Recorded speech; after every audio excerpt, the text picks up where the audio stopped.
Creation happens when two opposing forces are joined together as one.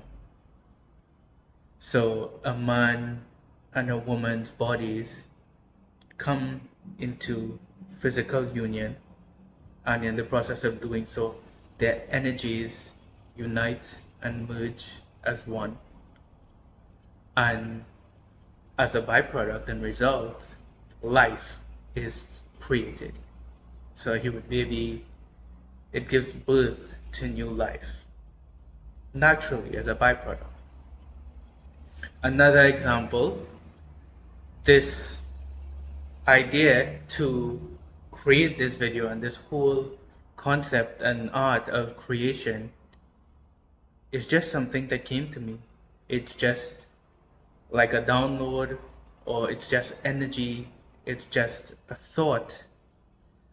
And through my intention to come here and look into the lens of this camera, and through the power of my voice, I birthed it into this physical world, and you get to receive it as a video. So again, two opposing forces, the non-physical, the thought, the energy, and the physical, my phone, and your phone and the screen, two opposing forces unite as one, and creation happens. This is the process of creation. If we understand that the union of two opposing forces is the formula for creation, then we can say that as we unify the opposing forces within ourselves, the judgments, as we harmonize it and we unite them as one, we create more harmony and more of our true self, which then is reflected into the physical world as more abundant. It's all deeply interconnected, right? As within, so without. So we have all of these different judgments about how we should be and how life should be. This emotion is good, this emotion is bad. This part of myself is acceptable and allowed to be expressed, and this part isn't. We have these judgments, we have these labels, we shame certain parts of ourselves because that's just how we've been brought up in this world. And so we have all of these judgments. And so there, for example, there's a part of you that really wants to be a millionaire and have financial freedom. And there's the other part of you that thinks that that's not possible because that's not the reality that it has experienced in this world. And so we judge this as good and this is bad.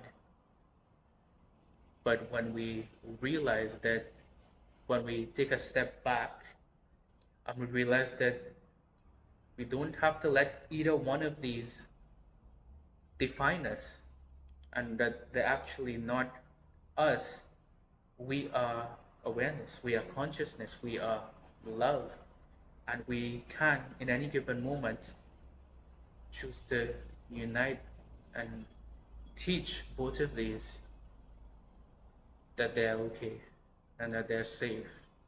We parent them in a way, and we bring two opposing forces into one.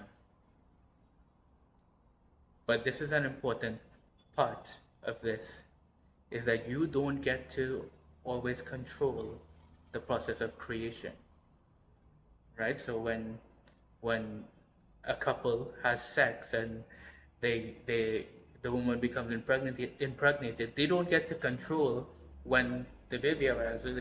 They can't say, okay, I want this baby here tomorrow. No, there's a divine orchestration to things, right? So as we know the birth period, the gestation period is like 9 months to give birth to a baby. That's different. The gestation period is different for animals and different animals.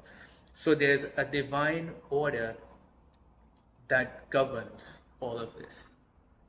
And so we we have this creative power, and we also have a feminine energy that is required to a surrender, you can say, to allow that to happen. And again, two opposing forces, masculine, feminine, coming together, creation. All right, so I don't want this video to become too long, but what I want to really have land is, what would you say is the middleman, the middle factor of these two opposing forces? It's love, or you can say it's the heart, the alchemical nature of the heart. You accept it all, you let go of the judgments, and you choose to give it love. You neutralize it. The heart is a neutralizer. And love is at the core of it all. If love isn't there, then these two opposing forces cannot join together. Think about that. If love is not there, then there's just a battle in the mind going back, and because that's what the mind does. This is good, this is bad, and it swings back and forth to both extremes. And it's the feminine energy, the love, the nurturing, the acceptance, the surrender, the yielding that harmonizes, that creates space for it all to come into harmony as one.